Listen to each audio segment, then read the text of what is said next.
Hi, my name is Ashleigh O'Neill, and I'm a math teacher. I wanted to share with you what a sample foundational skills instruction lesson might look like for secondary math.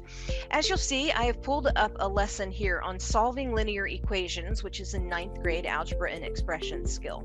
There's a K to 5 lesson here, but since we're talking about secondary, I'm going to choose the 6th through 12th grade content.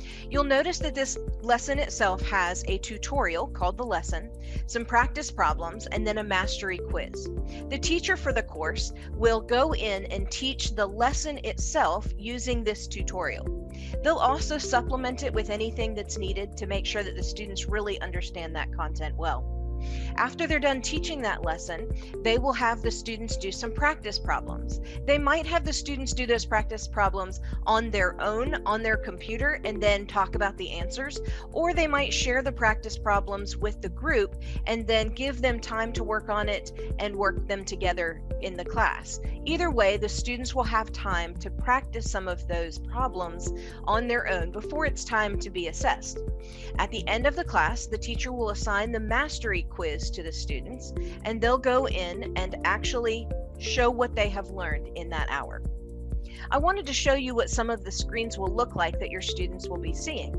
While your teacher is teaching the content, they will use this tutorial. You'll notice that the questions, the content, all of it is already embedded into this lesson itself. So the teacher will be able to use this screen to teach the content, or take screenshots of this information, put it into a PowerPoint, and teach that way.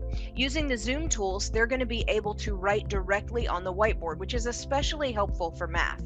Using just my graphic tablet and a pen, I'm able to, a special pen, not any pen, I'm going to be able to circle my like terms with the students and talk about what makes these like terms.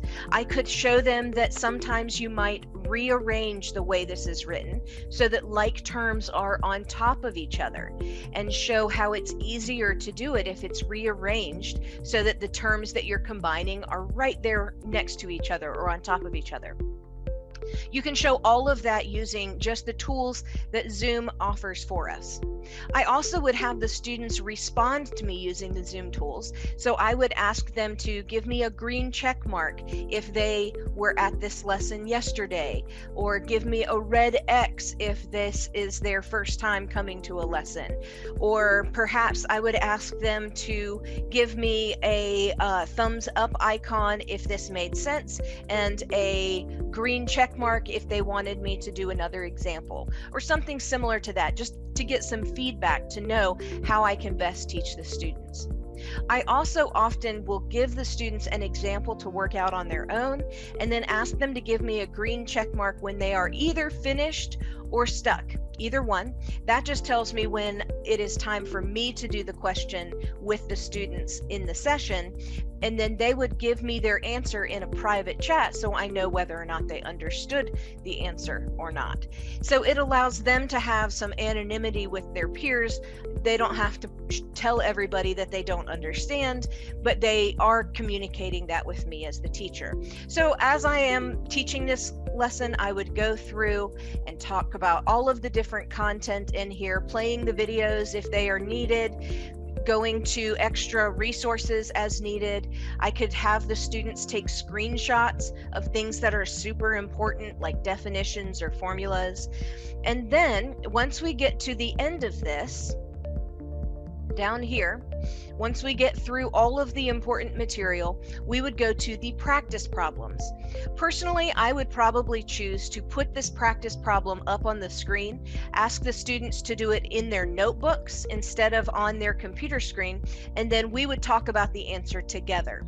I may not do all 15 of these questions. I might just choose the ones that are the most important for the students to be able to prepare for the mastery test. Once all of that is done and we're coming to the end of the hour, and I know the students have understood this material well, I would go into this section and I would assign the mastery quiz to the students who are in the lesson. You wait until the end to assign the mastery quiz, so that way they're not trying to jump ahead, taking the mastery quiz before they have learned the content.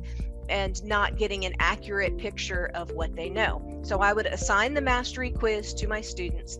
They would go in and actually take this mastery quiz on their own computer, and then they would be finished for that hour. I, as the teacher, can go in and look at how the students have done on that mastery quiz. I'd be able to see all of my students here. I can see how long it took them to take that quiz. Obviously, the date would be the day that I had assigned it, and then I can see their score on that assignment. That'll tell me as a teacher whether or not I taught it in a way that is effective, whether or not they have mastered that content, whether or not they are taking it seriously. If they're only spending 34 seconds on that mastery quiz, then we need to have a conversation about how to use their time wisely in this process. But this gives me a lot of information that I can use to then make sure that my instruction is as robust as possible. I hope that that's helpful in showing an example of what a foundational skills instruction lesson might look like for you and your students. Good luck.